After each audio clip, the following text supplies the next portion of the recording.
stuff.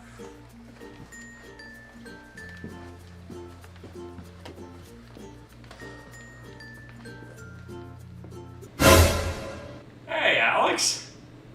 A little bit of predicament we're in here. Andrew Vick, I leave you alone for 20 minutes and 17 seconds to do an episode, and I come back to this? Sometimes that's just how life goes. No.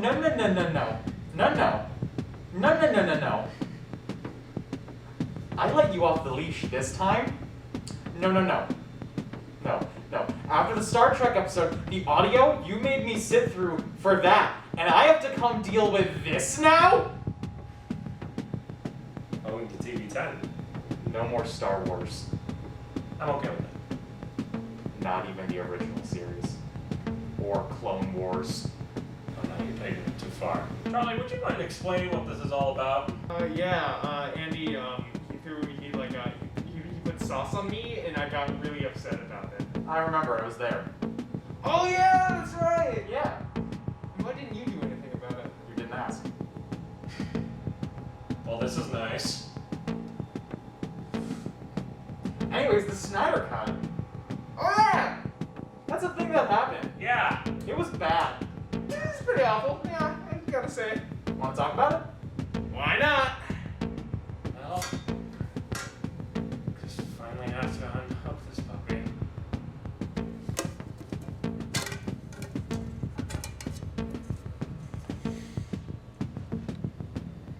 It's a VHS. Well, yeah, what else did you expect? I think literally anything. Well, I guess I gotta go set this up. God. So unintuitive garbage. Jesus. Had to be a VHS. Had to be a VHS. Can't believe this. I grab VCR. Just old tech. What is this? 2005. They invented the floppy disk. Old garbage. I'm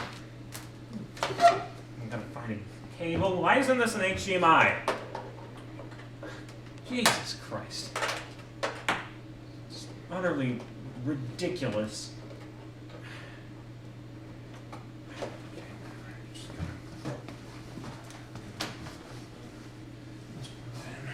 Oh God, I gotta get the tape. We'll get the tape. Oh, the Snyder Cut is just so into himself. He's gotta put it on a VHS. Just get in there. Get in there, you freak. Just get in. Now I've heard there was a secret chord that David played. It's finally here, the biggest movie event of the year. Because it's been the only movie in a year. Zack Snyder's Justice League, also known as the Snyder Cut, has crawled its way out of the grave to feed on the flesh of Joss Whedon and both of the Warner Brothers. Must have been a lot of fat on that meat because it's made this movie bloat to 4 hours long. But can this film prove to the doubters that there was actually a good film underneath all the reshoots? Tune in to the film directed by the same guy who made Man of Steel, Batman v Superman, and Sucker Punch, and written by the same guy who co-wrote Batman v Superman, the other Justice League movie, and The Rise of Skywalker. Well, gentlemen, the day has finally come. The Snyder Cut has arrived on our doorsteps, and we've sat through all 4 hours. So just to recap in like a clockwise format, starting with Alex, what is your familiarity with this DC extended cinematic, whatever it's called this week? So, I don't know the most about the DC cinematic universe as a whole, but I have watched a lot of CW's The Flash and Green Arrow. So I know a lot about the characters in a general sense. I've also read a few of the comics when I was really young, but that was ages ago. But in terms of the movies themselves, I'm not the most fluent with it. Charlie, I believe you and I reviewed Shazam together many episodes ago. Yeah, and so most of my reference for the DCU has been Shazam as well as Wonder Woman.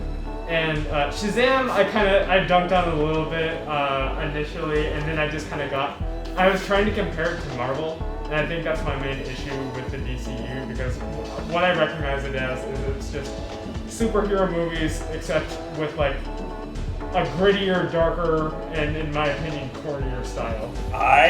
I'm pretty sure I have unfortunately sat through every single movie in this universe. Poor soul. And that's not even something I can say about Star Wars. Why do you do this to yourself? Because the more I suffer, the more views that we have on YouTube. But I think I have the largest reference point when it comes to this universe and all the stuff in it. Even though when you look at it as like a big picture, only 2 movies matter. As far as I'm concerned, Superman's the only one that matters. We will get there. We will get there. I can't help it. Charlie doesn't feel like simping today.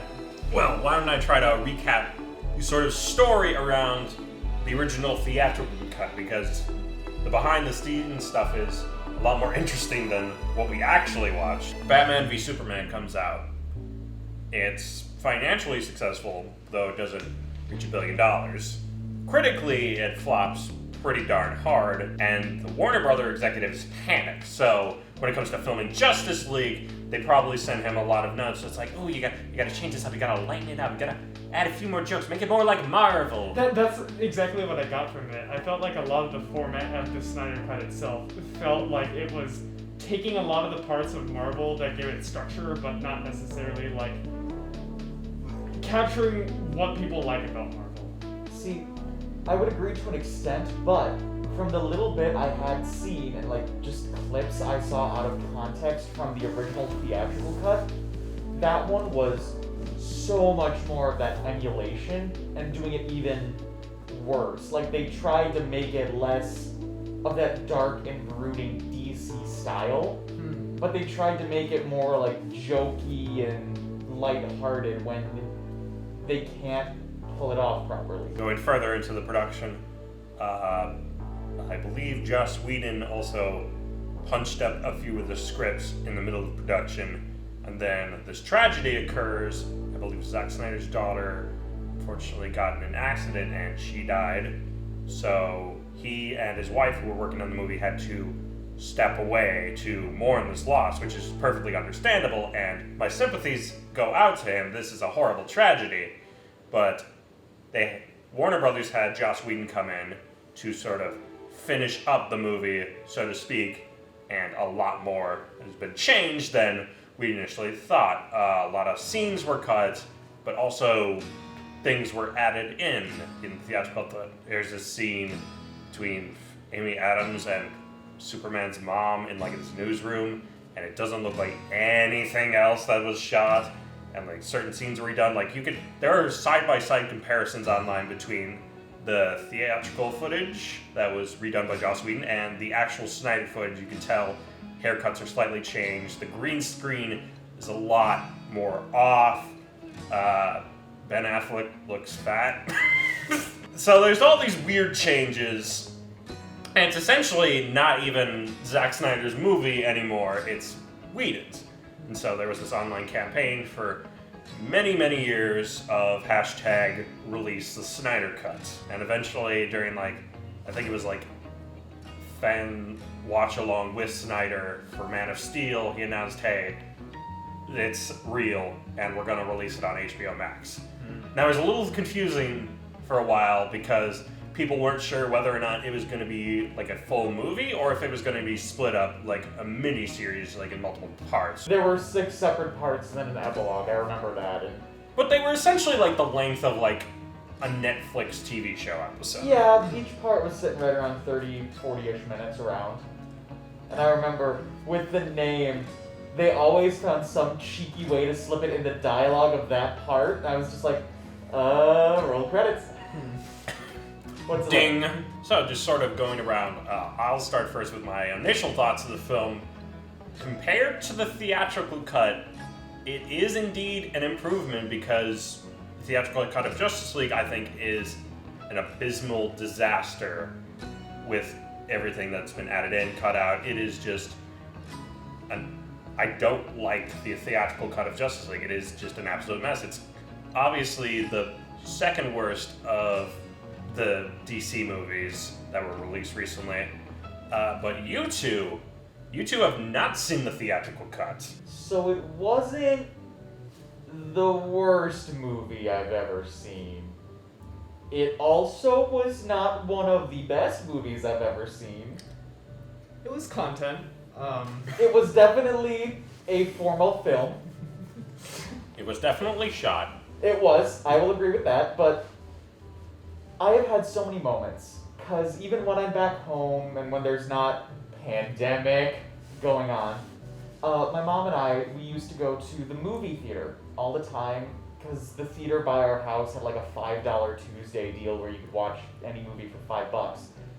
And we would just go, if there was a movie that seemed interesting, we would go see it.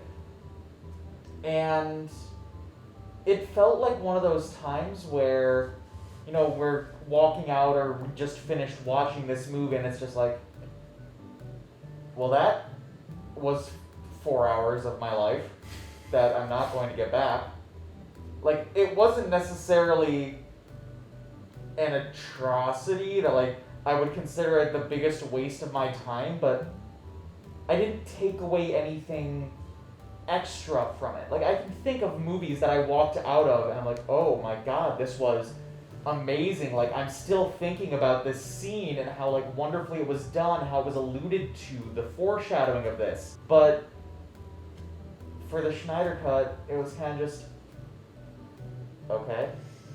And, like, even the scenes where it felt like this was supposed to be some big, heart-wrenching moment. Like the scene at the very end when, and we were talking a bit about this last night, when the Flash has to run back in time a little bit. This is spoilers, by the way. This whole episode is spoilers.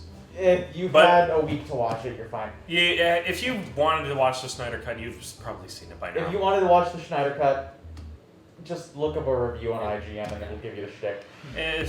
Anyway, spoiler, who cares? Yeah. Go on. So when the Flash has to run back in time a little bit, we were even talking like the scene was shot very well. It was visually interesting, but they tried to make it this super emotional thing where he's monologuing to, like, a little bit to his dad, who we had only seen once and had no other context for in the movie.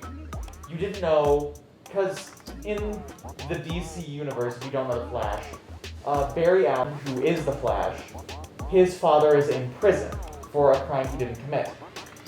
So there's never been a standalone Flash movie to give context to this that you could draw from. They never explain it in the movie itself. You just see one scene of him talking, and I don't even know if they outright state that that's his dad. I'm pretty sure they do. I think Barry at least says, "Oh, hi, Dad," or like Yeah, the dad says, but- "Oh, hi, Yeah, son." he says dad. Uh-huh. But then lines. at the end, he's giving this thing like, oh yeah, no, Dad, if something happens, I want you to know I'm going to be one of the best of the best. It's like, Uh-huh. I've seen this character once. I don't even remember his face. This has no weight behind it. Yeah, And that's what so much of the movie felt like.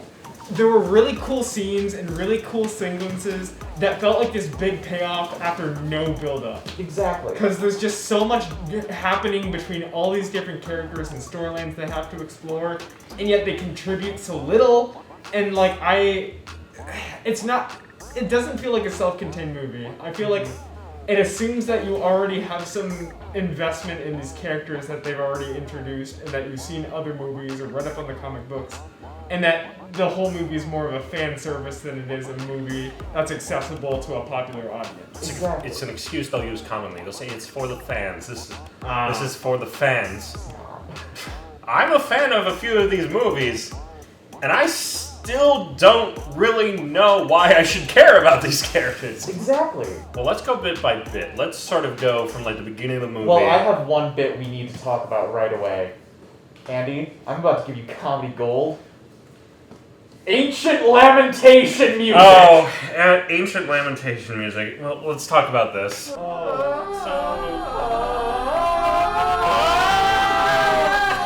Oh my god. From the first time I saw it, it was like ancient lamentation music. Which, for context, any time Wonder Woman is on screen, it's like this odd, not necessarily tribal, but it's like this kind of operatic chant kind of music, which is why we did our little not even that. Yeah. But It's closer to that for sure. But the thing is, every single time it is played, with the exception I think we noted maybe 3 times when it actually fit, Yeah. it is used so inappropriately. Like, it's gonna be this giant action scene. Like, the first scene with Wonder Woman is her stopping a terrorist from blowing up, like, a Capitol building with a school touring inside of it. And instead of a general fight music, you have this odd chanting, singing in the background. And that's it! It's definitely its own style. It fits more for this movie, but I miss that soundtrack a little more. And it's especially for like Wonder Woman, she has her own theme, Exactly. which comes in multiple times in this movie, but most of it is just the wailing. Exactly. And I will assume by now you had a little bit where you play it. We found clips online so they have context. I'm going to assume you're competent enough with editing to do that. Oh yeah, I'm gonna have it like appear in one of these little squares. It's gonna play whenever you talk, Alex. Okay, well, fine. Do that for this bit. This music right here, it sounds like it's supposed to be dramatic. It's supposed to be emotional. And then imagine this in front of a scene of Wonder Woman fighting off a terrorist in a very heavy action scene. There is such a tonal dissonance between this, it does not work whatsoever. It's music to play when somebody's dying, not when you're killing somebody. It's music to play when the Thessalonia? Themyscira? The island Wonder Woman. Wonder Woman Land. It is music to play when the weird temple is collapsing into the sea. Not when Wonder Woman is jumping over the Batmobile punching a parademon. I still can't get over that they threw it in there. That for did 2 happen, didn't seconds. Yeah, she was on screen for 2 seconds. You could barely see that it was actually her. The only reason I knew is because they put the ancient lamentation music. Well, like I was about to say before we went through that bit, let's go sort of scene by scene, and we'll talk about things as we go, and I'll throw in extra bits compared to theatrical cuts. So, opening of this movie, it is the end of Batman v Superman, where, you guys haven't seen it, but Superman dies by being stabbed by rock troll known as Doomsday, even though it's not really Doomsday, but who cares? I remember it was just a solid like minute and a half, 2 minutes of just Henry Cavill screaming and his scream echoing over the I think horizon. it's oscillating. Yes, it was Superman's scream oscillating or oscillating or something like that. And it was just like, okay, this could have ended a minute and a half ago and I would have gotten the exact same thing out of it. Yeah, the Superman scream is sort of just flying across the earth, and it's awakening the mother boxes, which I will say is a little bit of a better change compared to the theatrical cut. Theatrical cut, mother boxes, they awaken for no real reason. This one kind of gives it a purpose. Oh, they're waking up because Superman is dead. I can give that a little bit of a pass. Compare that opening to the theatrical cut, where It was like cell phone footage or something. Superman stands in front of a cell phone awkwardly, and his mouth is being photoshopped on because they spent millions of dollars to remove his CGI'd mustache. His mouth So when they were filming or refilming the theatrical cut, they had to digitally delete Henry Cavill's mustache because he was also filming Mission Impossible Fallout at the time, and he wasn't supposed to shave for that. He because was needs the mustache for that. contractually binded to not remove the mustache. Yes, so they had to CGI it out. So in the theatrical cut, Henry Cavill is a CGI face. And it's so weird. It's so weird. I think in the theater I didn't really notice, but I like rewatched it on like my computer, and oh my god, it is so noticeable. Mm-hmm. It is so noticeable. How did they let that pass? So did they CGI the entire part of his face, or basically just the part around his lips? If you like look at the footage, just look at his upper lip. Just look at it. It doesn't look right. It's noticeable. So the Scream is awakening the mother boxes, and it does cut to a small little bit where we see Cyborg, who's going to be one of the prominent characters in Justice League, and we see... They introduce Cyborg, and he disappears for a whole hour. Yeah, so you get this one glimpse of a character who they haven't mentioned in any of the other movies, and you would only know if you watch, like, the Teen Titans growing up, because it's that same Cyborg, with one of these boxes kind of pulsing in the background. To be fair, you would have known all about this character. You would have known all about him in the last movie, where Batman sends Wonder Woman an email where he's shown in footage in the email. This happens in that movie. So then after that, it cuts to hooded figure climbing over mountains, which is revealed to be Bruce Wayne.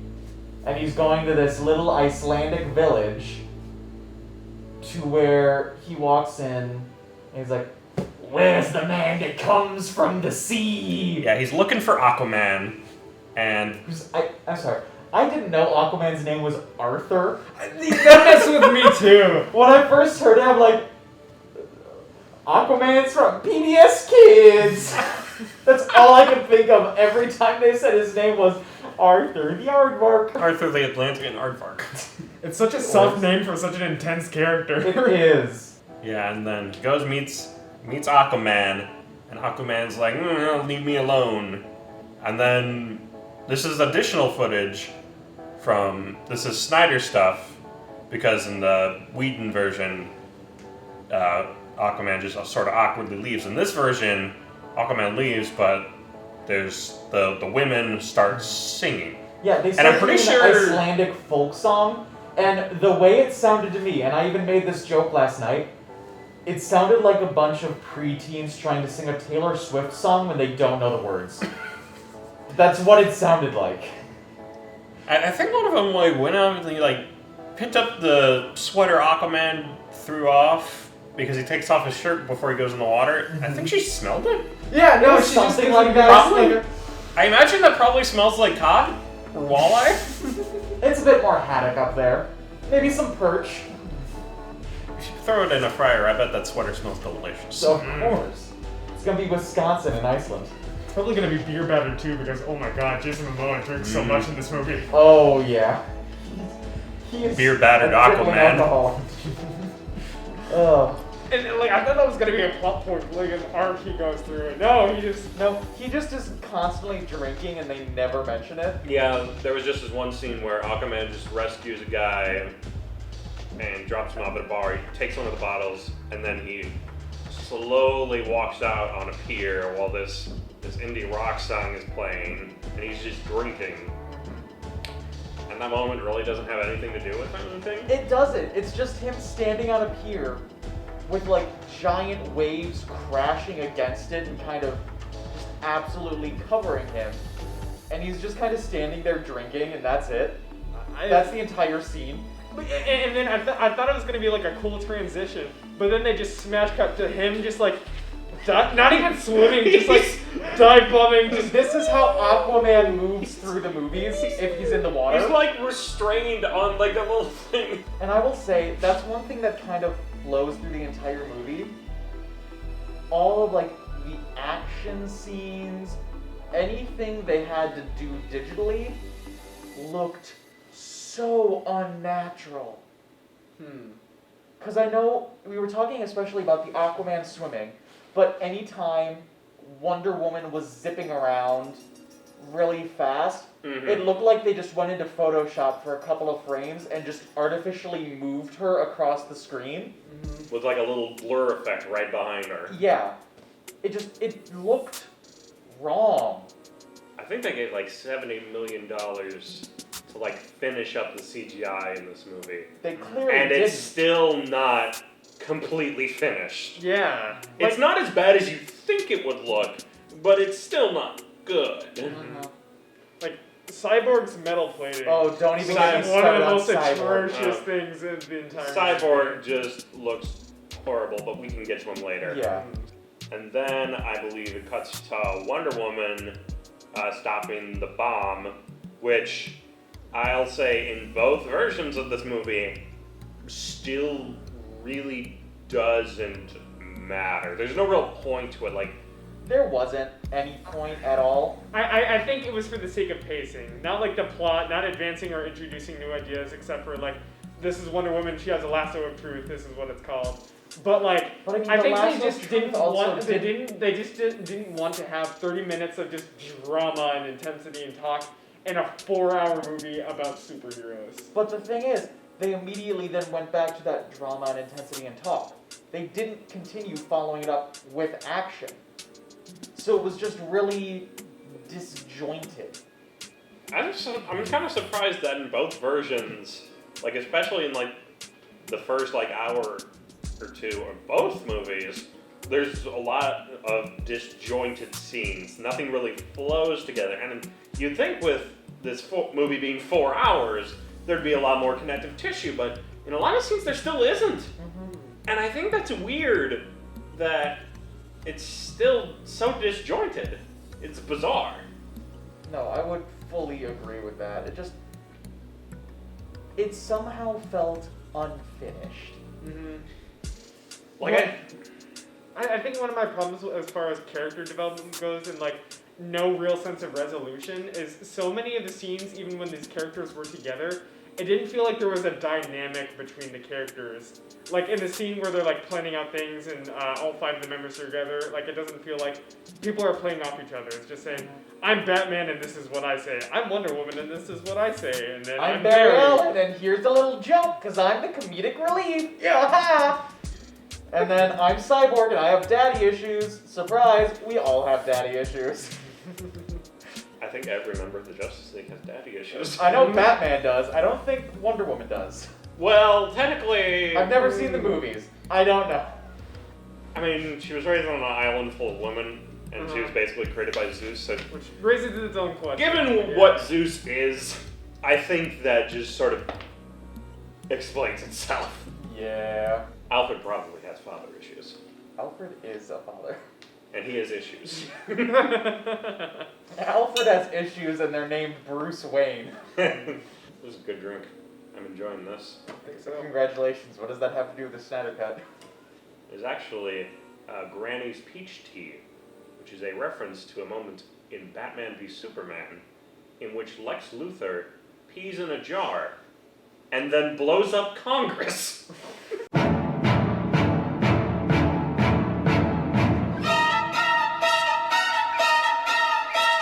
I think we actually go into the plot at this point when it cuts to Wonder Woman land. The first Mother Box awakening. Yes, it's like rattling, and then this beam comes down and all. Nope.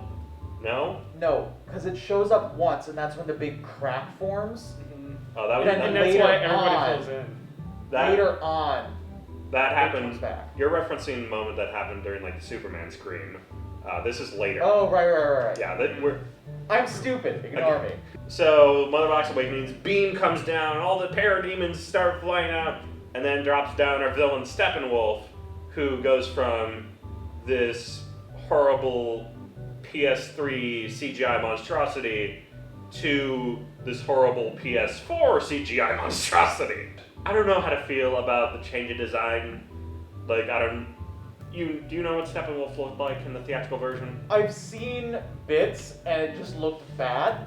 Well, Yeah. was it still kind of like the demon curvy? Yeah, essentially same thing, but his armor wasn't spiky. He looked like a scrapped Dark Souls boss.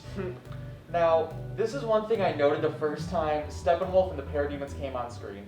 They're all wearing this metal that covers almost their entire body, and it's supposed to act like armor. And it doesn't look like there's any convenient way to take it off or get out of it. Magnets. I just solved the entire movie. You get a really powerful magnet, it's game over for these guys. Exactly. If Magneto, you said If this, if Magneto was a existed in this DC universe, character, there's nothing they can do. They're done. exactly. Like, what's he gonna do? He can't take it off. He's gonna be stuck to a wall, so are all of his little parademon things, which I'll get into that later. His armor is real spiky, he's supposed to look real edgy, but yet he also has these big puppy dog eyes. Like, this stand out to you guys too? Like, his eyes are huge. Whenever, what's the name? Darkseid was introduced, he always had this, like, submissive, like, oh, hi, Dad, look on his face. And, like, I didn't know how to feel. Wonder Woman's mom takes the box and runs out of the temple, and it falls in the ocean for some reason. Yeah. I'm not entirely sure how that works. They close the doors, and yet the whole thing collapses off the island side? Yeah, they don't really explain why that occurs. Well, weren't the Amazons, like, chopping down the wind beams that supported the entire thing? That's what supported the doors. Yeah. But if you remember, the cliff face itself collapsed into the ocean. And there was like a good It chunk was a of like land large chunk of around it. the temple that like came off with it. And I will say this about that scene. This is one of the 3 times in the movie when this made sense. Then Steppenwolf and the Parademons get out of the temple, and they go chase down Mother Box, which is a much longer scene than in the theatrical cut. This goes on for a little bit, and Steppenwolf gets the box, and then he kind of zips away.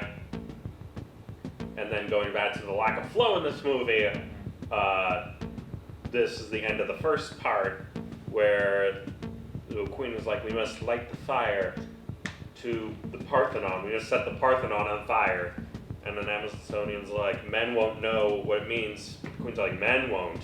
But she will. Cut to black, part 2, Age of Heroes. And then it cuts to Steppenwolf, who's landing in an Russia. abandoned nuclear reactor. And with no context, he puts a box into a big metal slab and weird, like, pseudo-vine things just start sprouting. And then the monument becomes a guy. Yeah, the monument becomes Dashad. I believe his name was. Zoom tight. The only reason I know is because it spelled it, and it's spelled stupid. This is based on comic book characters who all have silly, silly names.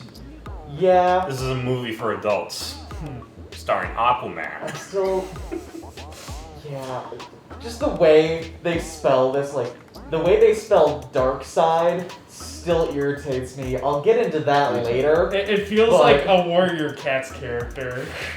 It feels like they're Warrior Cats OC.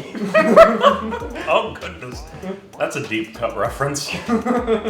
I will say this, another change from the theatrical cut, this Russian city, a whole bunch of reshoots by Joss Whedon, it's actually inhabited, and there's like this Russian family that we follow around for a while, and it doesn't really build up to anything until the very end when Flash saves them.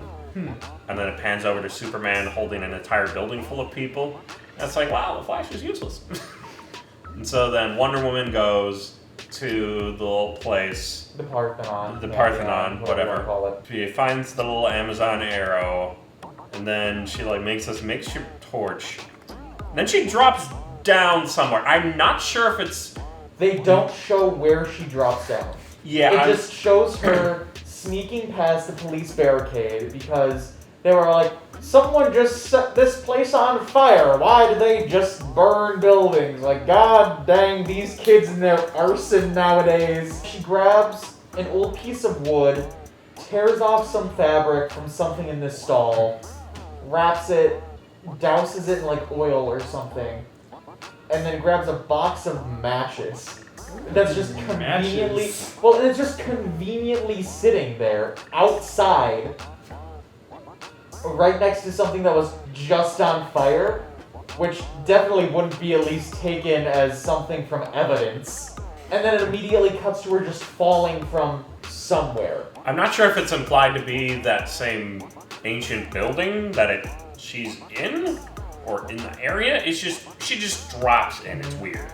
It is. Then she puts the arrow in, the arrow socket. Yeah, she goes down a couple flights of stairs and comes to this door that has an indentation of an arrow in it. She places or puts the arrow near it, and it magnetically attracts into that little indent. And then the door raises up into a giant room filled with all these ancient murals and drawings of the mother boxes and dark side. That tell you the entire lore of everything that's going to happen in the movie. Exactly. We cut to Aquaman. He's being an alcoholic. And then he goes underwater. He visits a shrine. And Willem Dafoe is there. Not Christopher Walken. You thought it was Christopher Walken. It's Willem Dafoe. I was very tired. Willem Dafoe is in the Aquaman movie. But, I mean, he plays sort of a similar role, which is kind of interesting to see him. However, the Aquaman movie would not have been out at this point, so it's a little weird to see him here, like right now. Especially casting such a famous person for a single scene. Yeah. Well, he is in one more scene later. So At the very end. You get 2 scenes with Willem Dafoe and that's it. So I don't want to be part of these comic book movies anymore. No, but essentially it's just... You're gonna give me $1 million to play Green Goblin again? I'm coming for you, Spider-Man!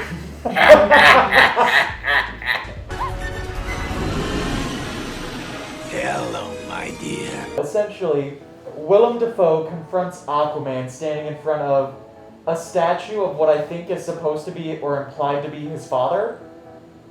Sure. And then they just create a pocket of air because apparently they can't talk underwater. Even though you can in the Aquaman movie.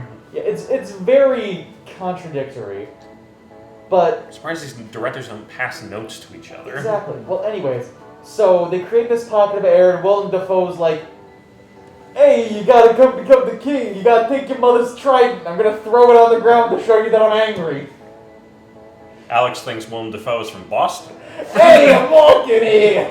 You know, I was going to work today, and these fish swam in front of me on the interstate. It was really irritating. Goodness. The intersea highway. No wonder Aquaman drinks. I mean, you say that. You say, you think the statue is implied to be his father, but in the Aquaman movie, that's not the case because, I mean, even in this movie, Aquaman is insinuated to be a half-breed because his mother was the queen, but his father was Jango Fett. And it cuts to Batman in his warehouse. He's He's trying to build a plane. Yeah. And then Wonder Woman just walks in. Batman's like, "Do you know how much I paid for security?" And Wonder Woman's like, "Yeah, it took me a couple minutes to break it." It took me and at it's least like, 30 seconds. It's like, oh, okay. So this random beat doesn't matter. It's, again, another joke that just falls flat. Mm-hmm. And it's just like, so yeah, you said you found the ocean boy. Will he help us? He said it's like a kind of yes, kind of no, leaning more towards like he won't. So he said no, he said no. Ha ha ha ha ha! These are lines from the movie. Even before that, Wonder Woman explains to Batman what's going on. This is the big exposition dump of everything.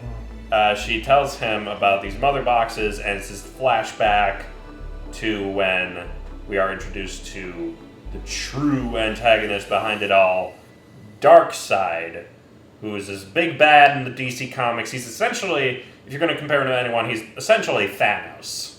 He is the Thanos of this He's the Thanos of this universe, and he and his armies tried to conquer Earth with these mother boxes, but the armies of man, Atlanteans, and the Wonder Woman people Amazonians. And Amazonians, and apparently the gods were there. There's also one Green Lantern. There was one Green Lantern. There's precisely one Green Lantern there. Who had no relevance to the plot because he flew in, immediately got his hand cut off, and then his ring flew away into the distance. That's kind of how it goes in the theatrical cut too. There's just a Green Lantern there, and he dies. It And doesn't go anywhere. Anything.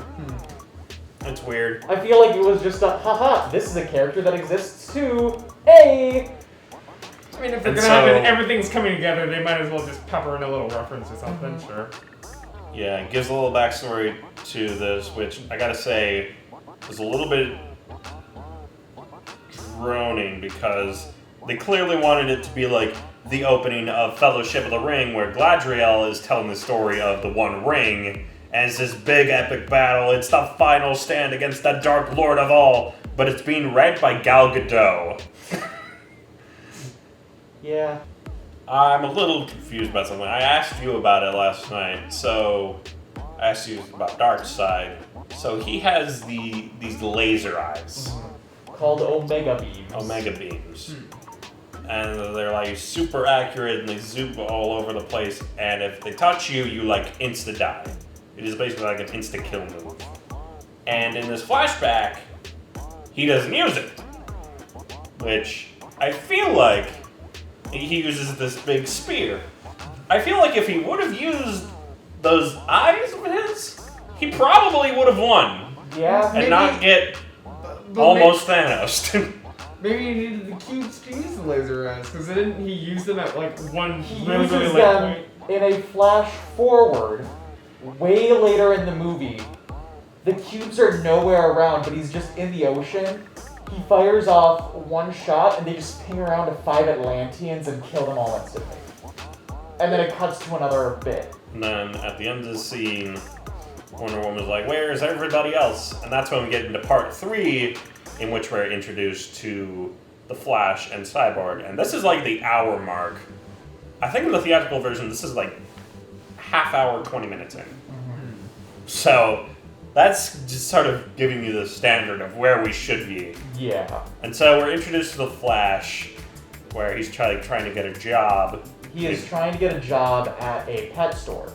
And the way they went into this is they say, oh yeah, Batman's been looking for these 2 metahumans, as he refers to them, or essentially people with powers. So they have information on both, or like vague information on Cyborg and some security cam footage of Barry Allen, who is the Flash. Which was gotten in the email. Of course. And then Batman's like, alright, I'll go talk to the kid. You look out for the robot man. To like, Wonder Woman. And she's just like, gotcha, Chief. And then it cuts to Barry Allen trying to get this job in a pet store. Where on his way in, he bumps into a girl. Which is never explained in the context of the movie. But nothing about that scene is ever returned to. No. No. And it explains... I just remembered a bit from that we were talking about. But it it's implied that that girl is his love interest. So she leaves the pet store and goes out to her car, and he's just talking to the person, handing over his application and everything. He's trying to make Marvel jokes. Yeah. Then it cuts to a semi-truck driver who's eating a burger. And Eating drops several it. burgers. Yeah, and he drops it on the ground. So then instead of just waiting until he was at a stop sign or a stoplight, he's still going down an extremely crowded street and bends down below the wheel to try and grab this burger. This burger is so important to Oh, him. of course, and I think you can see where this is already going. So the girl then has some trouble starting her car, but eventually gets it started and starts driving off. But uh-oh, Mr. Semi-Man can't see the road because of burger. So that's what happens! That's what happens in the movie! Well, and what makes it even worse, so a hot dog stall starts going out in the middle of the street too. The semi plows through that, and the girl's car hits the back of the semi and starts to flip.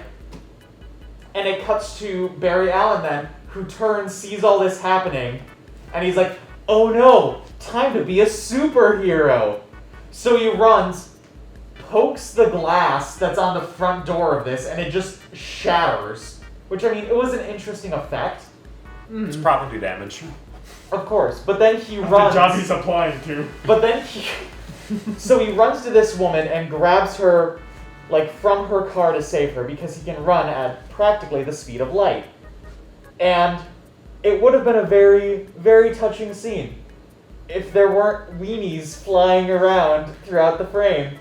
One of which he just plucks a weenie out of the air and puts it in his pocket.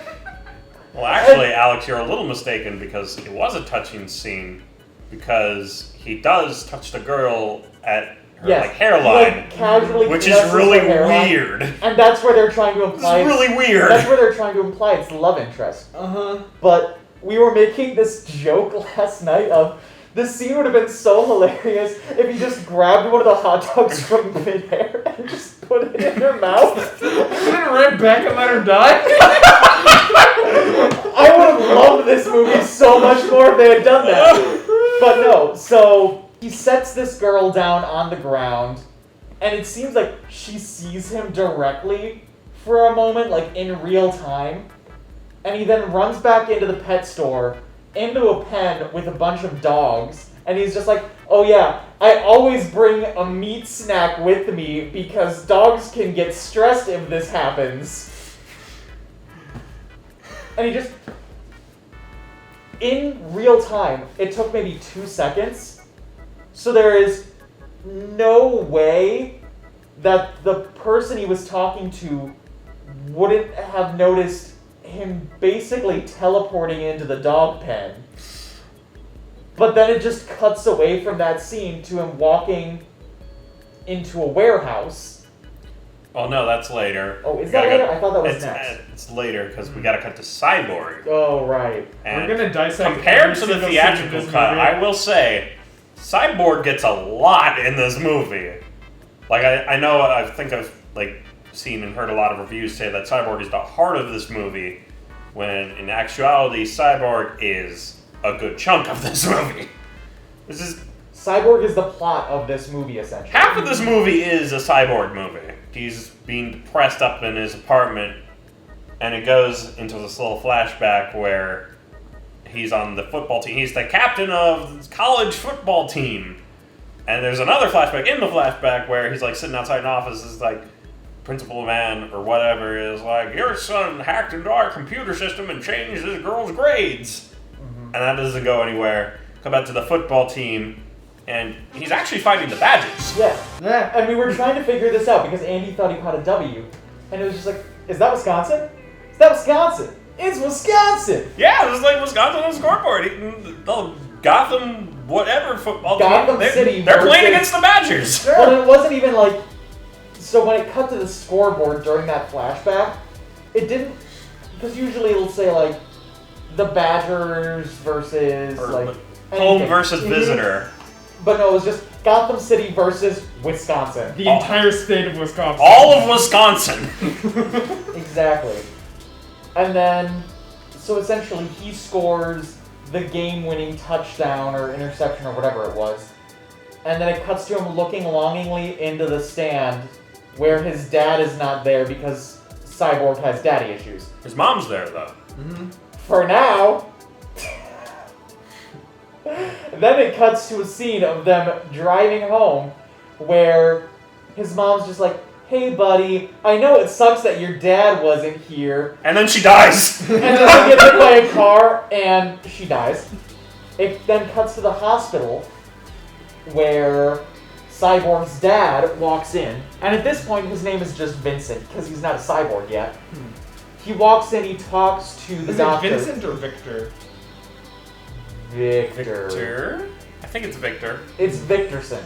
So, What? Victorson. So, Victorson.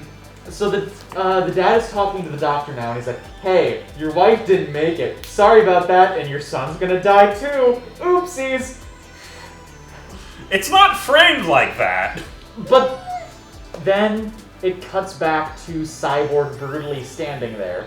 Because it doesn't show you how he became a cyborg yet. Yeah. So he's brutally standing in his apartment with his dad. And his dad's like, hey, you know, I know your mom's dead and all, but she would still want you to have a life. And Cyborg is just being, I'm gonna be an emo teen and stare longingly out the window. Ugh!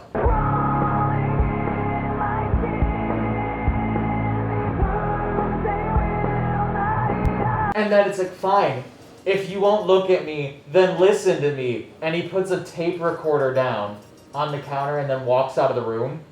Mm-hmm.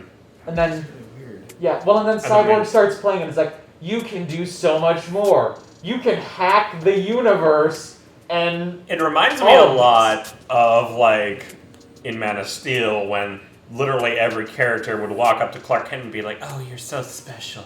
You're so important to this world. It felt a lot like that for Cyborg. And it, like, goes through this montage of him, like... Giving money to a poor person. Yeah, he, like, stalks this random woman who's, like, struggling financially. And he just gives her, like, $1 million. $100,000.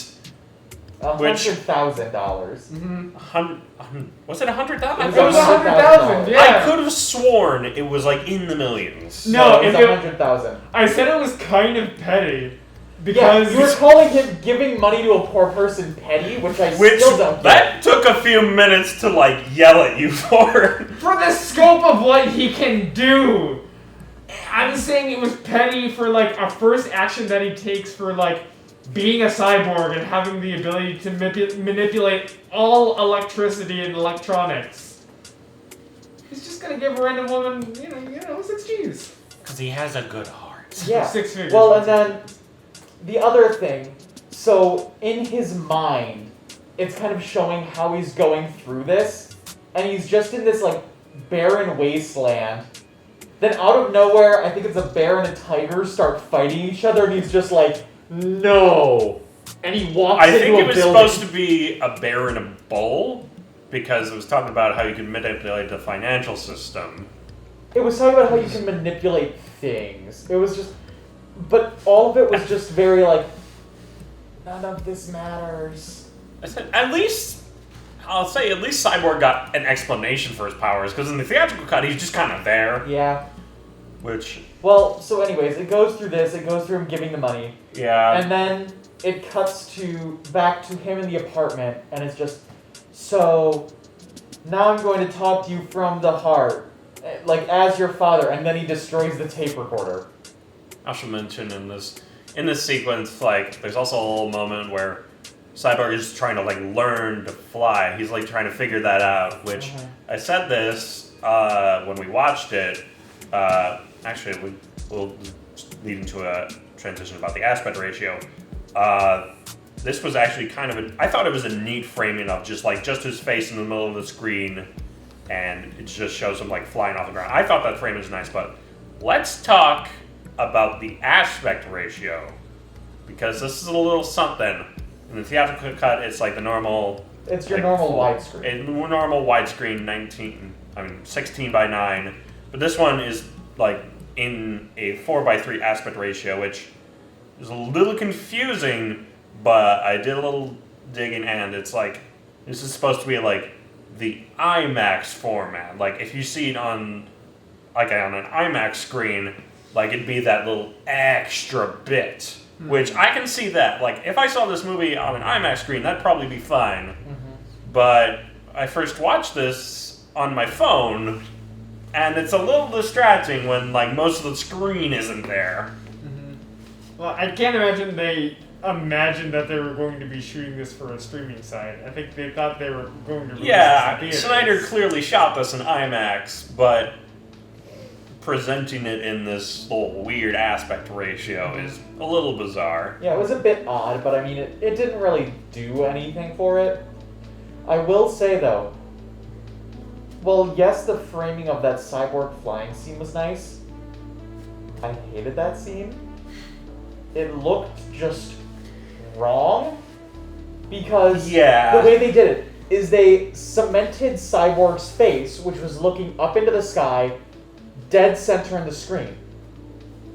But then they had it completely stationary, while you could see the body below him and the background behind him shaking to imply movement.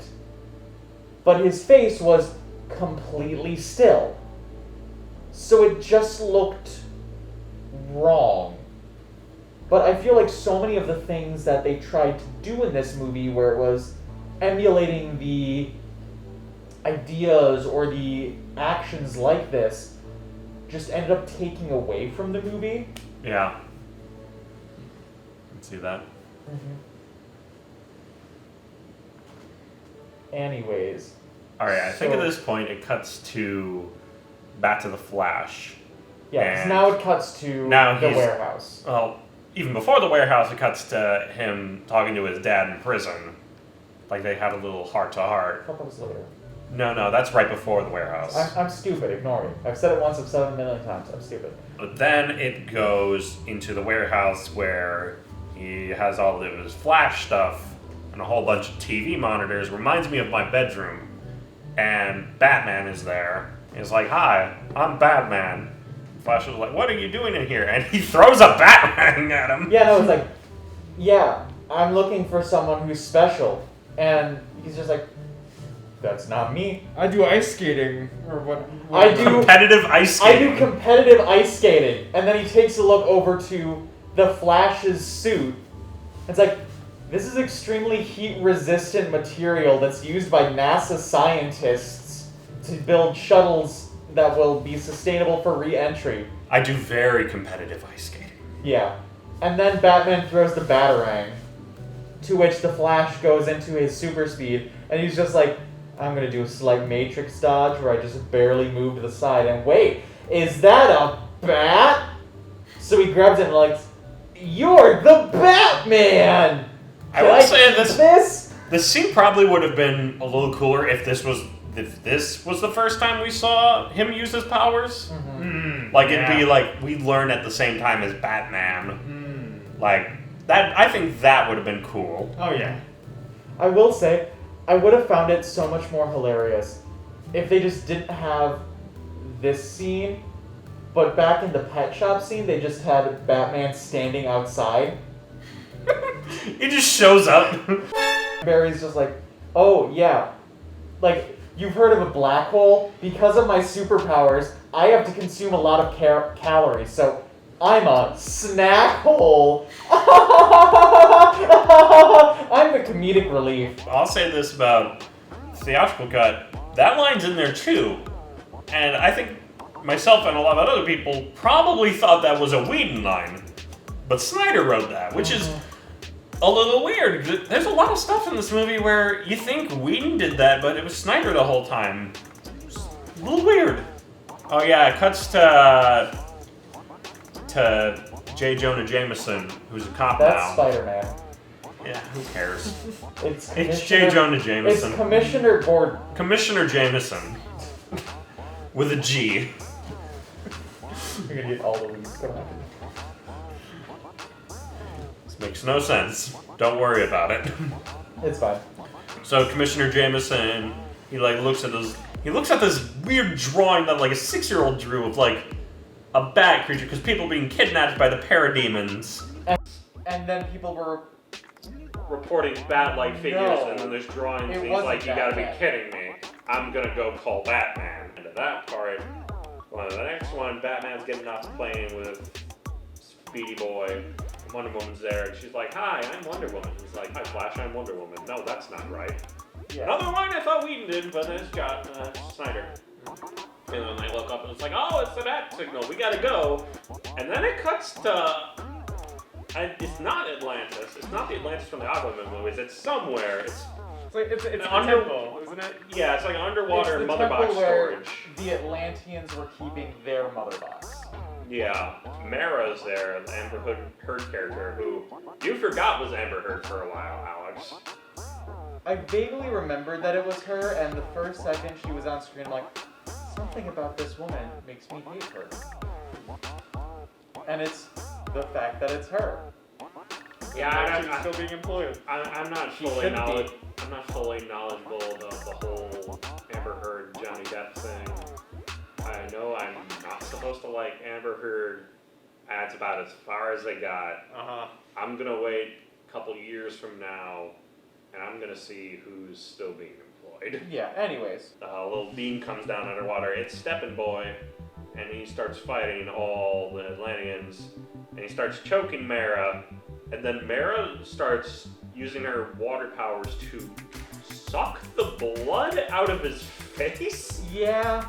Like, that's a thing that happens in this movie. I wasn't sure if he was like drawing the moisture out of his body. No, it was what the that blood thing because it was red. It was water at first, but then it turned into blood, which is a little freaky. But actually, gotta ask you guys this: outside of the 3 times somebody says the big F, does this movie feel rated R to you? No. I mean, it's dark and dreary. But I mean- totally.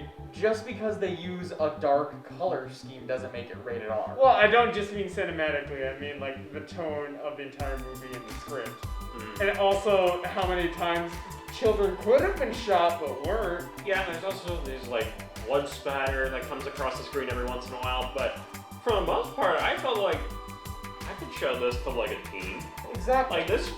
Like this would be pretty okay to watch if you're like a teenager who's like into superheroes. It's a little edgy, but there's not a lot in this movie that like will freak out a child. No. Like this feels okay. Like this I this think could the have only easily reason- been a really edge of the line PG-13. Well, I think the only reason it wasn't PG-13 is because they dropped the F-bomb 3 times. Yeah, you're only allowed that once, but 3, you're over. Like, that's the only reason it's rated R. Otherwise, it's not I would say violent so. of a movie. I guess so. There's a lot of murder, but Yeah. So Aquaman pops fights in. Steppenwolf, then loses, and he grabs the mother box and goes yoink, and he's Yep. gone. And then there's Amber Heard and Aquaman. They have a little moment, heart to heart. Sure, we'll call it that. It's essentially like the same scene as the Willem Dafoe one. It's a little weird. Not sure why they did that twice.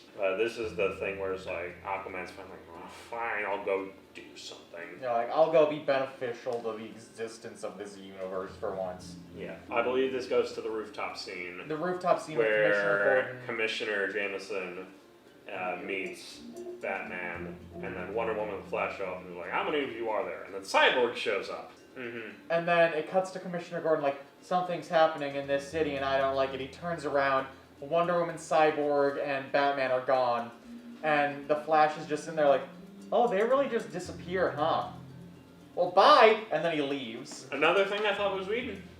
It was Snyder. Yeah. And they end up in this big long tube, which is a little weird how there's 2 big action set pieces in long vertical tubes. Yep. But even in both versions, it's a little weird. And so they find the hostages. Steppenwolf's trying to be like, where's the mother box? And they're like, I don't know. And then he's choking Cyborg's dad. And then because Cyborg has a good heart, he's like, no. And then he stops Steppenwolf from killing his dad, which, another thing, theatrical cut, Steppenwolf starts killing people that he has held hostage. But in this moment, like, the superheroes are like discussing, it's like, Flash is like, I don't fight people, I just push them and run away. And people are sort of dying in the background. But this one, Steppenwolf doesn't kill these people. Well, he's probably thinking about it, but more people survive in this movie than in the theatrical version. Which is a little weird to think about. Yeah. Wonder Woman, like, fighting some of the parademons. And Steppenwolf at the same time. Batman's there. Batman's there trying to get into his He's big rich person mobile of weird spider things. Cyborg's flying around doing. Cyborg and Cyborg and the Flash are trying to evacuating the evacuate hostages. the hostages. And then And then- Flash comes back. And and then he runs along the side of the wall because Diana is falling at this point. And dropped her sword, Yeah, and she's and- trying to get And it, then he and the Flash punches it. So No, he he doesn't doesn't even punch punch. He goes, boop, Yeah, he and then boots the it. sword He flies boots back the sword to back. Wonder Woman. And then he trips and breaks his leg. Oh yeah. Some of the parademons grab the Flash and start flying down one of the tunnels with him. Then Wonder Woman stops that, and then she knocks Steppenwolf like somewhere very far away. Demon's about to attack Wonder Woman. Batman stops that. And then Cyborg gets in the Bat Tank, and then he starts shooting missiles at Steppenwolf. He catches one. Hacks it. He hacks it, and then Steppenwolf catches one of the missiles that shot at him. And he's like, and he like zooms away. Yeah, so he launches it into the side, and then water starts rushing in. So apparently they're under a harbor. Well, yeah, because they had gone under the island at this point. And then, all of a sudden, surprise, surprise, is Aquaman! Yeah, Aquaman just kind of shows up, Yeah. He's got just like, Without haha, any I'm here information. now, I knew you were here, haha. and they're like, "Who is that guy?" And Bruce is just like, oh my god, it's the fish dude. It's Jason Momoa. And then we cut to Steppenwolf, who goes back to his little Russian hideout with the other two Mother Boxes. He's like, well, that was weird. Hey, Mother Box is saying something. And then he puts his finger in one, and then he's like, I think mentally he's teleported to another place. It's It like, shows him a vision of something. it shows him a vision of that little island where the flashback war was in. Then he smashes the ground, and there's that biggest symbol that Darkseid made, and he screams. And then he goes back to his Russian base, and he's like, hey guys, Yeah, I so he- found... He contacts Deshad again, and he's like, hey, so you know how Darkseid was looking for this thing called the anti-life equation? Well, I found it. You know how Darkseid had left it on the one planet he lost? Surprise, it's the one he failed to conquer. Which brings up the plot point of the only reason that Darkseid never came back to Earth is because he forgot about it. This is the thing that happens in this movie. Darkseid doesn't invade Earth for thousands of years because he forgot what planet he invaded. And then they start talking about this whole thing called the anti-life equation, which I think Charlie and I, we're both a little confused because it's set up like the MacGuffins of this movie are the Mother Boxes, but then they introduce this other MacGuffin, the anti-life equation. advanced It's one. like, wait, what are we fighting for here? And I'll be honest, I don't entirely know what the anti-life equation is. Alex, do you have? Oh, buddy, if I got a segment for you, you know what? Follow me! I guess we're following him. Okay. Anti-life equation! This is where things get even stupider! So, the anti-life equation in the DC universe is described as something that, when spoken aloud, whoever is calculating it, as people say, will obliterate the free will and destroy the life of anyone that hears it. So, it is technically like a mathematical formula, which is as stupid as it sounds. Written longhand, the equation is loneliness plus alienation plus fear plus despair plus self-worth divided by mockery divided by condemnation divided by misunderstanding times guilt times shame times failure times judgment, where, in this case, n equals y, where y equals hope and n equals folly. This then equates love, which is equal to lies, life, which is equal to death, and self, which is equal to Darkseid. Now please note that Darkseid here is two words, not Darkseid, which this is how the villain's name in the movie is spelled, and yes, it is as stupid as it looks, and I hate it. So, technically, it's a contradiction. And even if you just look at stuff, things like love is lies and life is death, like n is equal to y, hope is folly. This just sounds like an emo kid at his first time going to a Hot Topic. But this got me thinking after I watched the movie last night. So, technically, what is this then? It's stated as this metaphysical concept throughout the film, but I don't think that's it. I think it is something more physical. This is all just addition, subtraction, multiplication, and division. So then what is the anti-life equation? I had my epiphany after thinking about it. What is something that is so overly convoluted, but not actually useful in any sense? The anti-life equation is calculus! Because I know that makes me lose my will to live! Will this be on the test? So that's the anti-life equation. It's fun and makes sense! I hate everything. Were we talking about Batman? Oh yeah. Oh yeah, this is a superhero movie, right? Yep. I think so. Okay. Alright, so then after that they go and they contradict the ideals of Batman v Superman, in which Superman is a murderous hypocrite and needs to be destroyed. And so in this movie, they go resurrect Superman. Yep. They go and they dig up his corpse. And after Cyborg is like, hey, yeah, so, you know those boxes? I've got one of them. Oopsies.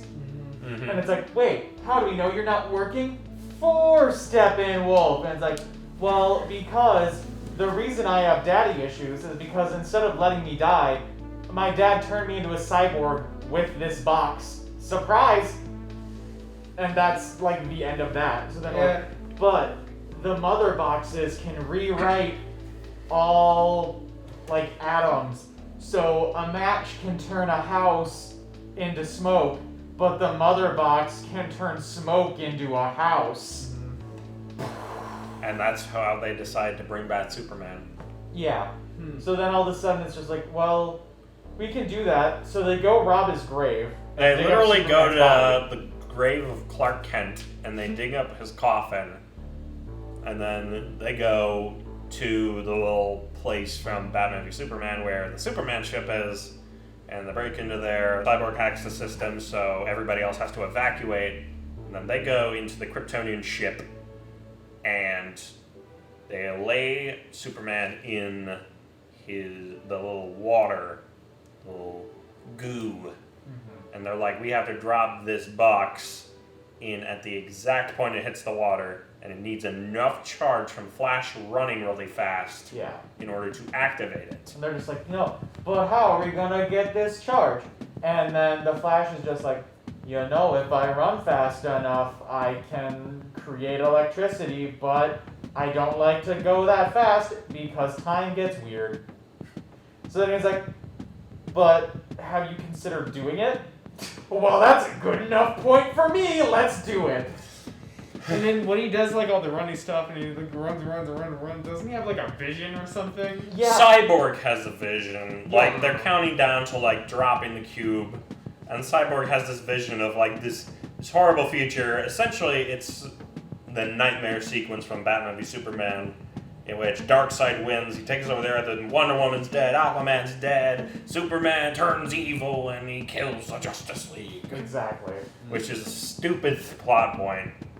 Yes. Anyways, so once that happens, the Flash runs and pokes the box, and then it goes to the best sequence of the movie. Shirtless Henry Cavill. Shirtless Henry Cavill. Superman's alive, and his shirt fell off. His shirt fell off of his corpse.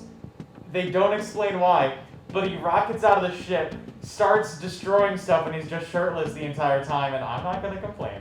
Oh wait, hold on! Before we get to the dumb Superman fight, we gotta talk about the scene between Lois Lane and Martha. Oh, right. That happened a while ago. We gotta talk about this. So Martha Manhunter. Martha Manhunter. As it took me 2 hours to figure out that joke. Martha goes to Lois Lane's apartment, and they have like this little heart-to-heart where Lois Lane's like, I'm miserable, and Martha's like, I'm miserable. The whole world is mourning this symbol, but they don't know the man behind it. And Martha's like subtly like hinting like, oh, Lois, you need to get back in the world. So Martha leaves, and then her eyes start glowing red. And then she turns into this character from DC called the Martian Manhunter, who like can shapeshift into other people and also fly, but he changes into the Martian Manhunter for no good reason, and then he morphs into the general guy from Man of Steel, which that probably meant nothing to you, and it meant nothing to me. Like, I was like, who are you? It's weird. It's really weird. No. I thought there was some context for that scene, but it was just a cameo? Pretty much. It's a self-indulgent cameo. Anyways, It's for the fans. anyways, Shut up. back to shirtless Henry Cavill. Back to the Woo! Superman fight. We had to cover Martha Manhunter first, but Superman wakes up. He doesn't really understand who he is. It's not really explained. And then everybody except Batman shows up, and they're like, "Oh no, Superman might be bad now." And Superman, without saying a word, he's like, "I'm gonna be bad now." And then he starts fighting all of them. And then Lois Lane just walks up after they're all getting destroyed by Superman. Yeah, it's essentially the same fight sequence as the theatrical version, although it ends a little differently. It's not where Superman awkwardly chokes out Batman. Batman's just about to be lasered to death. And Lois Lane runs up like, Clark!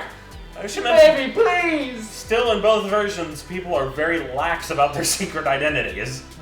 It's a little But weird. anyway, so Lois Lane walks up and Superman's just like, hey, and then flies off with her. And that's that. In the theatrical version, here's how this played out. Beam comes down because the mother box landed on like the hood of a car. In the theatrical version, Beam comes down and the characters look at it's like, oh no, Steppenwolf's getting the box, and you see a little dot of him just going, whoop, and he just has the mother box now. Oh, he yoinks it. In this version, it makes a little bit more sense. Because Cyborg's father, he grabs the mother box and he runs back into the lab with it. And Steppenwolf comes out and he's like, where is the mother box? And he breaks into the lab and he finds Cyborg's dad, who is setting up this laser, which was briefly established earlier as something that can make something really super hot. And he activates that on the mother box and he basically like sacrifices himself while Cyborg He screams. commits seppuku for the plot. Seppuku for the plot. And Front then, of his Seppuku for son. story. well, then That's what we'll call Cyborg's like, wait, I remember. My dad said that these boxes hold heat very well. He just sacrificed himself to mark the box for us. Yeah. Could have microwaved it. Pretty much. Microwaved mother box. Coming So- soon to a freezer aisle near you.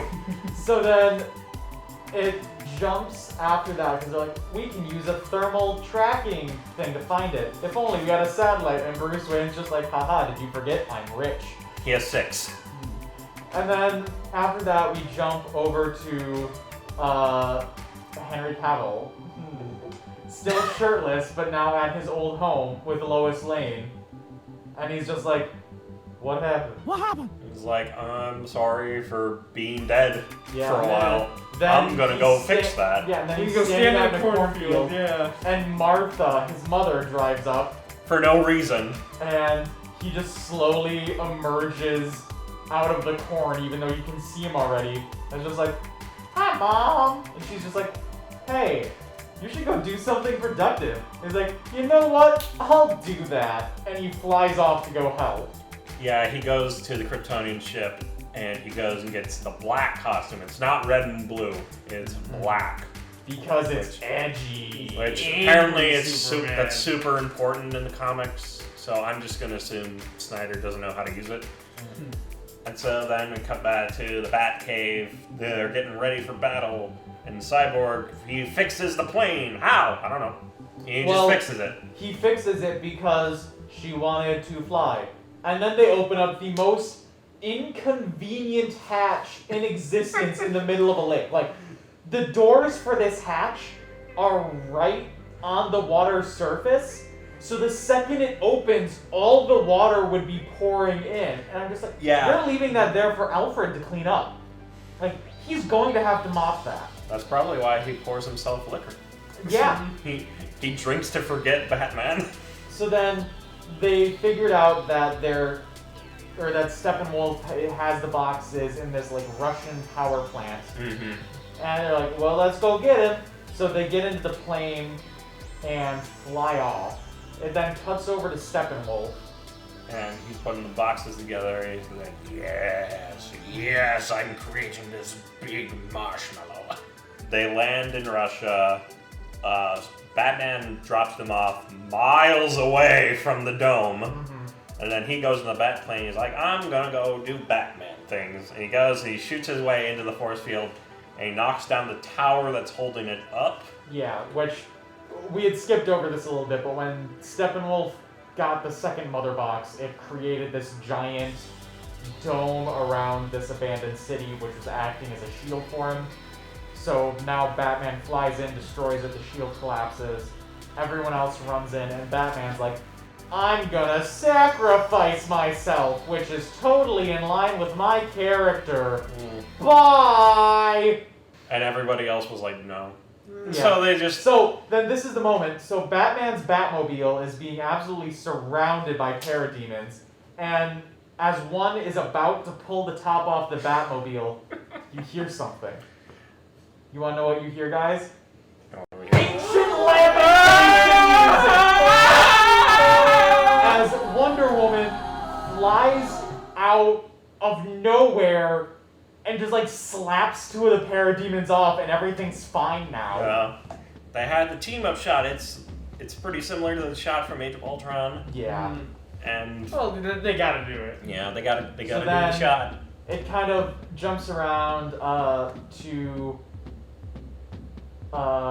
Barry starts running around because they came up with a plan that Cyborg. The plan is Cyborg has to interface with the mother boxes.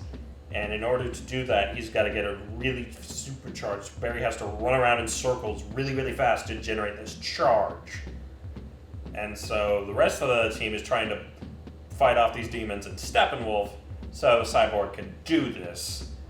Batman basically has nothing to do in the fight. He's basically just running around. She shoots parademons. Batman runs around the tower and shoots these parademons off the turrets that are on the tower that are just there for some reason. And it's just like, hey, I'm being helpful. He's playing his own level of doom. Pretty much. Meanwhile, everybody else is doing stuff that's like really super important, and he's fighting bugs. Exactly. So then we cut to the inside of the plant where Steppenwolf is like trying to kind of like shove the three boxes together, you know, like the square peg in the round hole. And then it's just all of a sudden, I think it was Aquaman and Cyborg behind him who were like, let's do this. They start fighting. They start losing. Then Wonder Woman pops in. And then she does her weird bracelet thing where she just explodes. So then that gives Cyborg an opening to get up to the mother box and start interfacing with it. Yeah, and so I'm trying to fight off Steppenwolf, but some rocks are about to fall on Aquaman, and Wonder Woman goes to stop that. And I gotta bring this up. I don't know how you two feel about it, but I feel like Aquaman did nothing interesting in the final act. He didn't. Aquaman did nothing interesting in the movie. He basically is just a really strong guy with a trident. Like all the other... And he can talk to fish. He can talk to fish. But it feels like Aquaman doesn't really have anything interesting to do. Like, Wonder Woman has the lasso, she can like pull down Steppenwolf, and Cyborg's got to interface with these boxes, and Flash has to run around really, really fast. And even Batman is like, he's using his like bat gadgets to like distract the demons and shoot them down, and Aquaman's just a dude with a fork.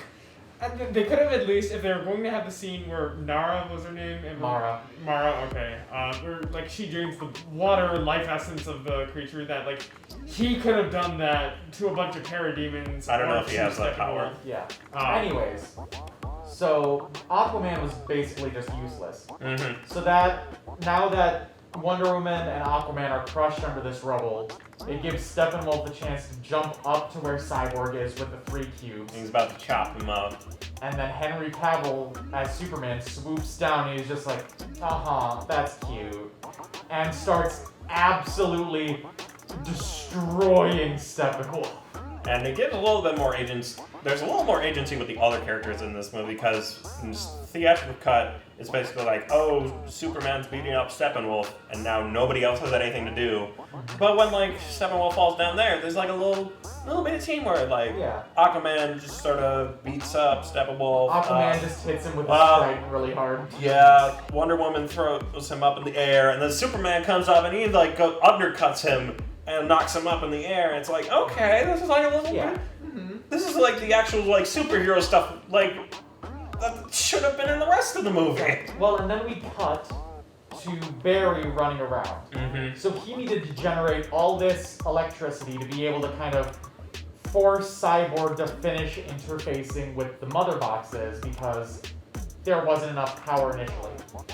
So one of the demons, or the parademons, that was still on a turret that Batman hadn't gotten to yet, shoots Barry. And he falls and loses all this speed. Parademon must have formerly been Green Arrow or something. Of course. All of a sudden, right when that happens, is when the boxes finish synchronizing to form the Unity. Mm-hmm. And then a little portal opens up on the wall. Darkseid's there with Desaad and his grandma. Exactly. And then he's just like, oh no, I'm too late. Everything's wrong. And then they blow up. Then everything blows up. Which is kind of whack. And then as the Flash sees this, I still have so many issues with this scene. Because all of a sudden, it goes, alright, you gotta break the rule, Barry. We have no context to what the rule is, because they never really stated it, and we don't know anything about the Flash as a character, because they didn't spend the time to develop him. Mm-hmm. But all of a sudden, he runs back in time. And this is where we were talking about it a little bit earlier. Mm-hmm. The scene is shot very well. It's visually It is very cool looking. Exactly. As Snyder's good at that. He's good at making things look cool. Mm-hmm. But then he's having this thing like, he's talking to his dad. This is where that comes in. Mm-hmm. But he runs back in time just enough so that he'll have the energy needed to push Cyborg into the box before it finishes fusing. Yeah, like right before it. So we then jump into the box with Cyborg, and he's in this barren wasteland again, which is implied to be how he hacks things. Mm-hmm. And the mother boxes are acting as his mother, his father, and himself. As like human form, not robot. Exactly. So they're like, hey, if you let these boxes fuse and you use them, you can make things normal again. And then he's just like, but no. And he pulls them apart. It's an oversimplification of events, but yeah. Yeah, and then they go flying, and it's like, oh, their plan has failed. And then Superman punches Steppenwolf towards that little portal where Darkseid is, and then ancient lamentation music. Ancient lamentation music. That pops comes up, and she cuts his head off. Yes, Wonder Woman cuts off Steppenwolf's head, and it flies through the portal, which then closes. I feel like Darkseid could have easily just walked through and been like, hey, how about you I'm gonna don't? kill you all Yeah, now. okay, a solid 20 seconds where like Superman Instead, he was just- staring him down.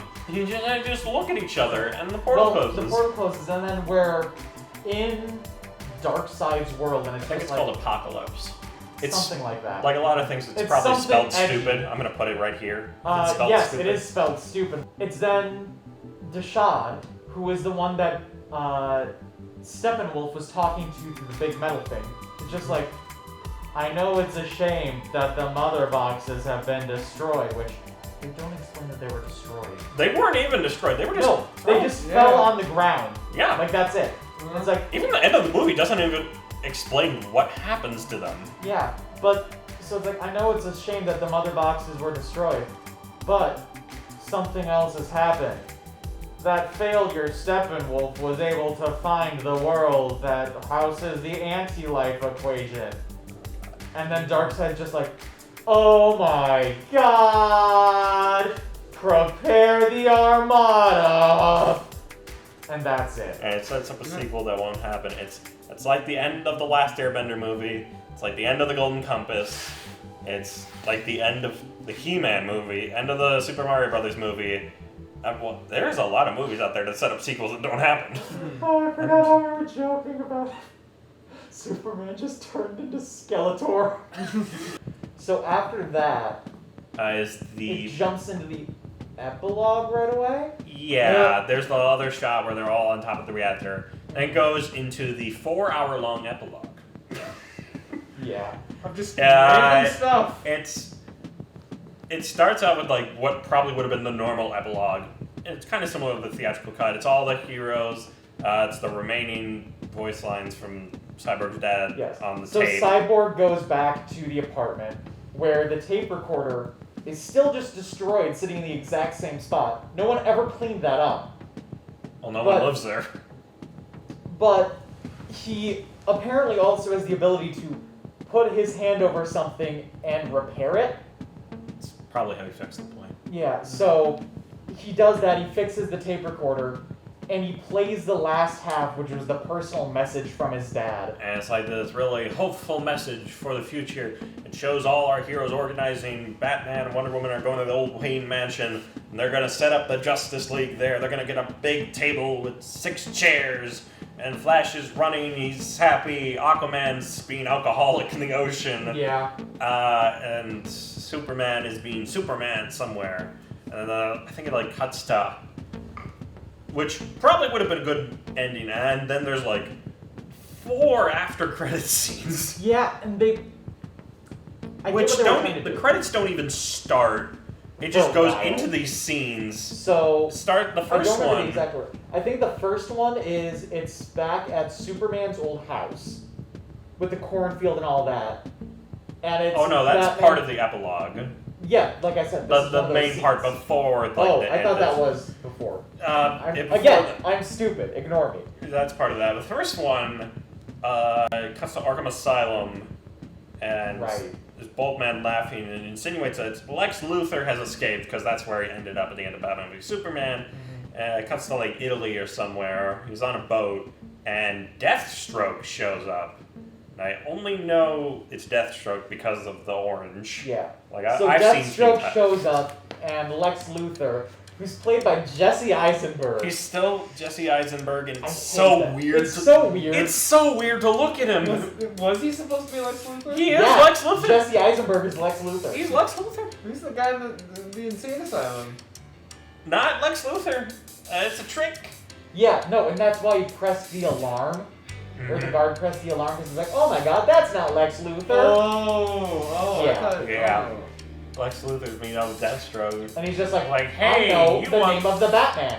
The Batman is Bruce Wayne. And it's just like, oh my god. And it's like, oh, that would have been so exciting.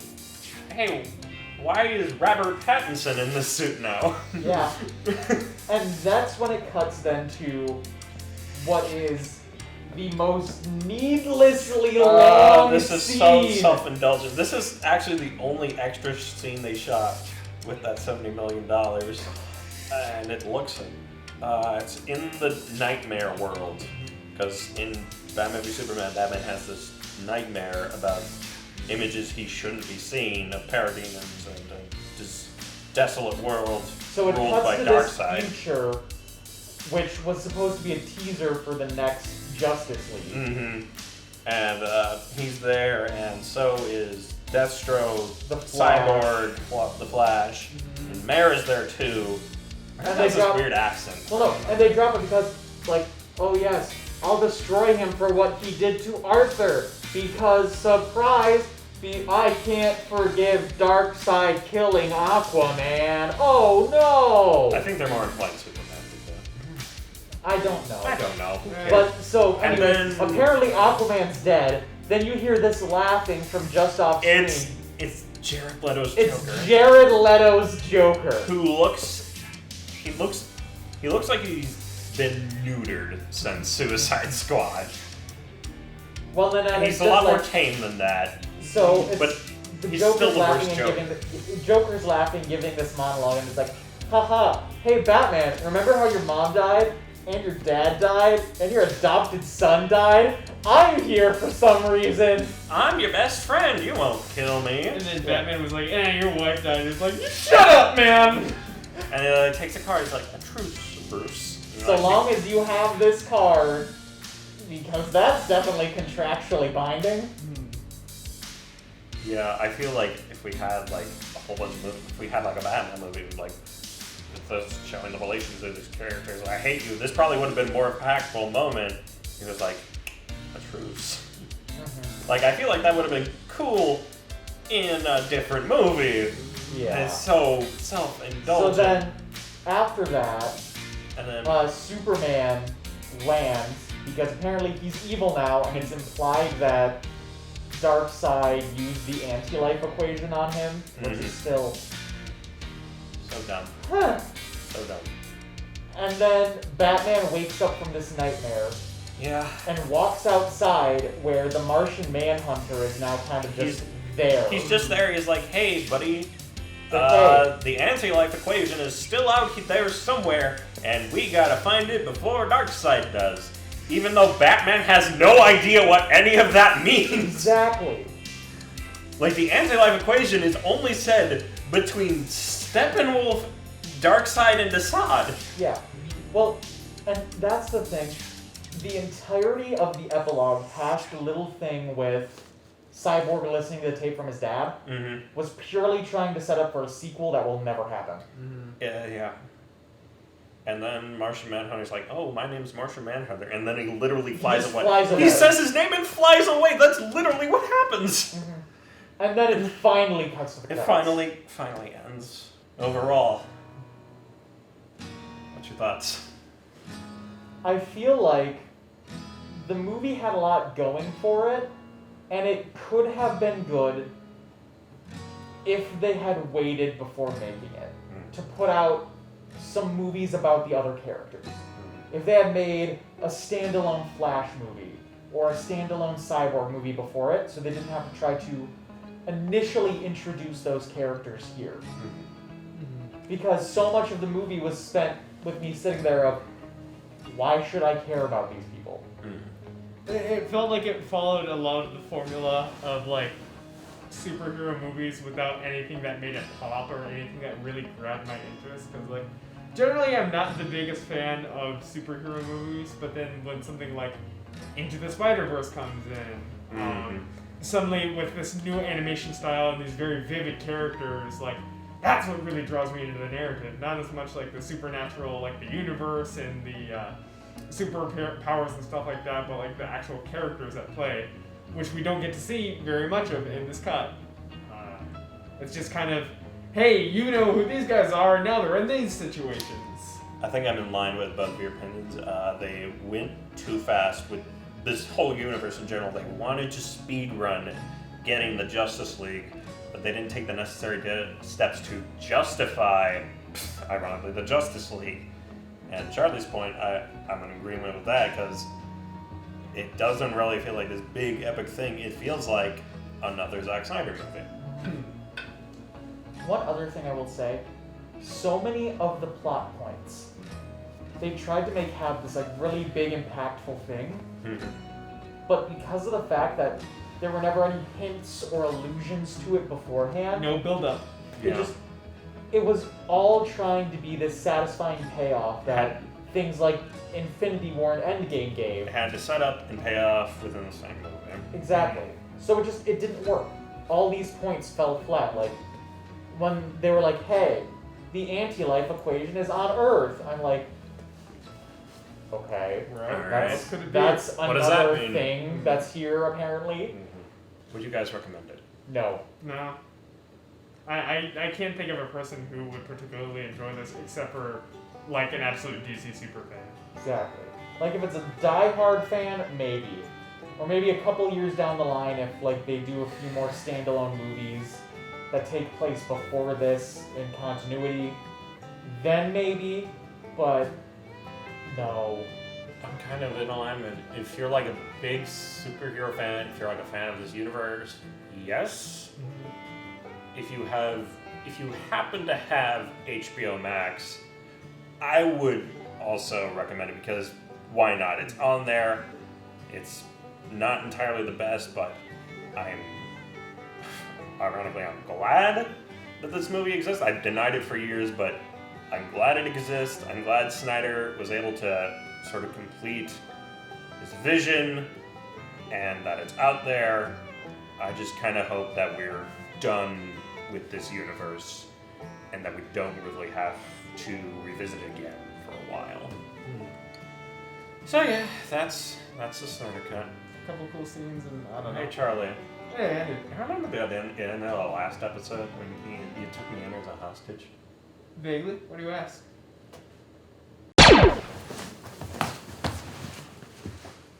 It's the realies all over again.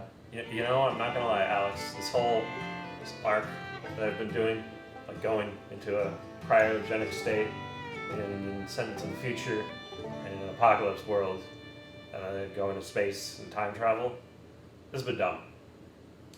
You're telling me. This has been I'm gonna go talk about something else. I think I'm done with this arc. Find a VHS or something. Okay, I might.